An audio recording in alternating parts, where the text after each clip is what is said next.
ओम नमो भगवते वासुदेवाय।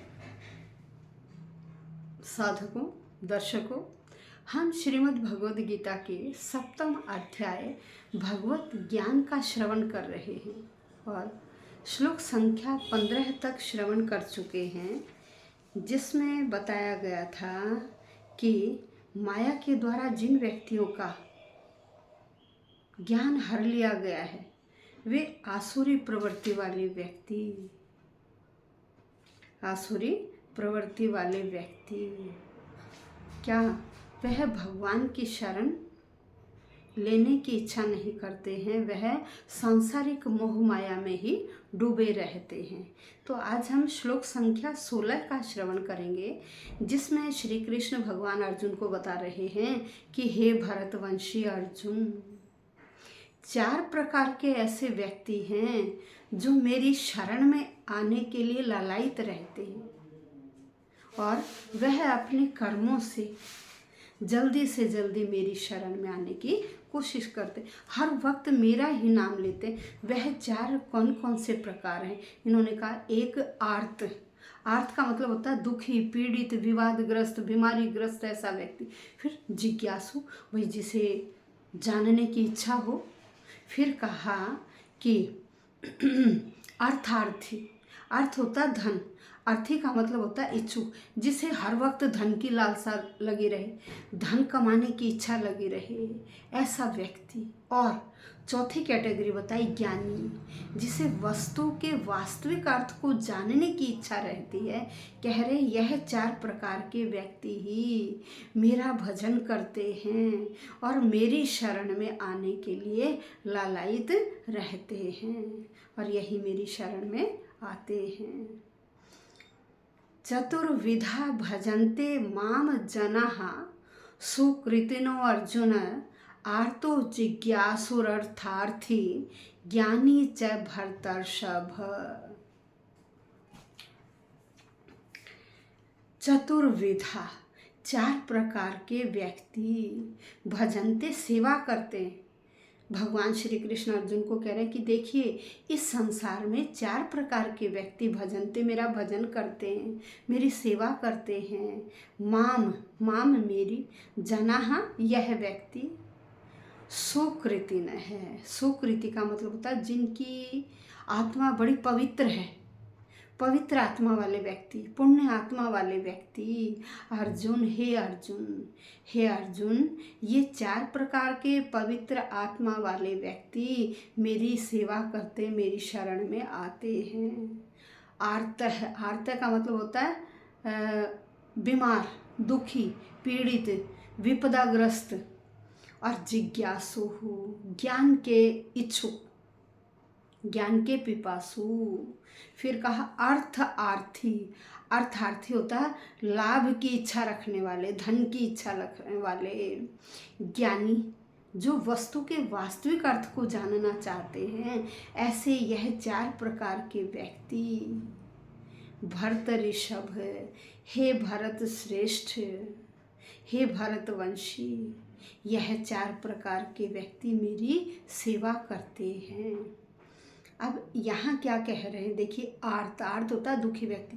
जब व्यक्ति किसी बीमारी से ग्रस्त हो, किसी मुसीबत से ग्रस्त हो, तो देखिए हर वक्त भगवान का नाम लेता है। हे भगवान, मुझे इस मुसीबत से बचाओ, हे भगवान, मुझे इस विपदा से निकालिए, हे भगवान, मेरी बीमारी ठीक करिए। तो देखिए हर क्षण, हर सांस के साथ वह भगवान का नाम लेता, भगवान का भजन करता है।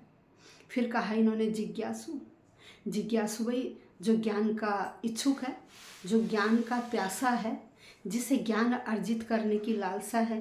कह रहे ऐसा व्यक्ति भी हर वक्त मेरा नाम लेता है और कहते हे भगवान, मुझे बताइए ये चीज़ क्या है। तो इस प्रकार से वह व्यक्ति भी मेरा भजन करता है, मेरी सेवा करता है, मेरी शरण में आता है। फिर कह रहे अर्थार्थी, भाई हर जो व्यक्ति धन का लाभ कमाना चाहते हैं, धन से लाभ अर्जित करना चाहते हैं, तो वह व्यक्ति भी हर वक्त भगवान का भजन करते। भाई कोई भी आ गया इसमें व्यापारी आपने देखा होगा, हर व्यापारी चाहे कोई वह छोटा है या बड़ा व्यापारी है, हर व्यापारी सुबह उठते ही सबसे पहले भगवान का नाम लेता है, भगवान का नाम लेकर ही कार्य करता है। तो देखिए जब तक बच्चा भी नहीं रोता है तो माँ भी उसे दूध नहीं पिलाती। तो यही हाल यहाँ है कि जब हम भगवान का नाम लेंगे दुख में सुख में, तो भगवान हर क्षण हमारी मदद करेगा। वह व्यापारी भी क्या करता है, सुबह उठते ही सबसे पहले भगवान का नाम लेता है और उसके हर समय हर कार्य में भगवान साथ अवश्य देते हैं। फिर एंड में कहा ज्ञानी, भाई ज्ञानी की तो कभी पिपासा बुझती ही नहीं है। ज्ञानी व्यक्ति तो हर वस्तु के वास्तविक अर्थ को जानना चाहता है। तो भगवान ऐसे व्यक्ति की क्या करते हैं, ऐसे व्यक्ति को अवश्य ज्ञान प्रदान करते हैं। तो यह 4 प्रकार के व्यक्ति श्री कृष्ण कहते हैं कि मेरी सेवा में लगे रहते हैं। और ये 4 प्रकार के व्यक्ति भी परमेश्वर के पास भक्ति के लिए जाते हैं। और शुद्ध भक्ति, उनकी भक्ति क्या होती है, शुद्ध भक्ति। अब कहा कि शुद्ध भक्ति की संगति से उनका मन भी बिल्कुल शुद्ध हो जाता है और वो भगवान के शुद्ध भक्त बन जाते हैं। कभी कभी क्या होता है, दुष्ट व्यक्ति भी, दुष्ट में क्या होगा, लाखों में से 10 दुष्ट व्यक्ति भी कभी कभी दुष्कार्य करता हुआ भी भगवान की भक्ति में इतना लीन हो जाता है कि वह वो बुरे कार्य छोड़कर अच्छे कार्य करने लग जाता है। कह रहे वो व्यक्ति भी जब मेरे संपर्क में आते हैं तो वो भी कुछ % शुद्ध भक्त बन जाते हैं। और कुछ के लिए क्या कहा कि देखिए कुछ व्यक्ति हर वक्त सांसारिक मोह माया में लीन रहते हैं, वो केवल संकट के समय याद करते हैं, जैसे ही संकट टला फिर भगवान को भूल जाते हैं। लेकिन ऐसे में भी कुछ % ऐसे होते हैं संकट टलने पर भी भगवान का नाम लेना नहीं छोड़ते हैं। तो कह रहे ऐसे व्यक्तियों में से भी कुछ % मेरे शुद्ध भक्त बन जाते हैं। इस प्रकार से कह रहे कुल मिलाकर जो ये आर्त हैं, जिज्ञासु हैं, ज्ञानी हैं, धन की इच्छा रखने वाले व्यक्ति हैं, वो इन समस्त भौतिक इच्छाओं से मुक्त हो जाते हैं और भली प्रकार से मेरे वास्तविक स्वरूप को, शुद्ध भक्ति को, आध्यात्मिक ज्ञान को अच्छी प्रकार से समझ जाते हैं और वह मेरे शुद्ध भक्त बन जाते हैं। इसीलिए शुद्ध भक्ति की अवस्था तक पहुंचने के लिए हम लोगों को इन सब अवस्थाओं को लांघना होता है और तभी हम भगवान के शुद्ध भक्त बन जाते हैं। प्यारे दर्शकों, अपने बच्चों को भी गीता का ज्ञान अवश्य बताइए, क्योंकि गीता को हम जितनी बार सुनेंगे, जितनी बार पढ़ेंगे, हर बार आपको उसमें से और गूढ़ ज्ञान का पता चलेगा। केवल एक बार पढ़ने से ही साधारण व्यक्ति को इसका संपूर्ण ज्ञान नहीं हो जाता। हम जितनी बार भी इसे पढ़ते हैं हमें कुछ नया ही आभास होता है।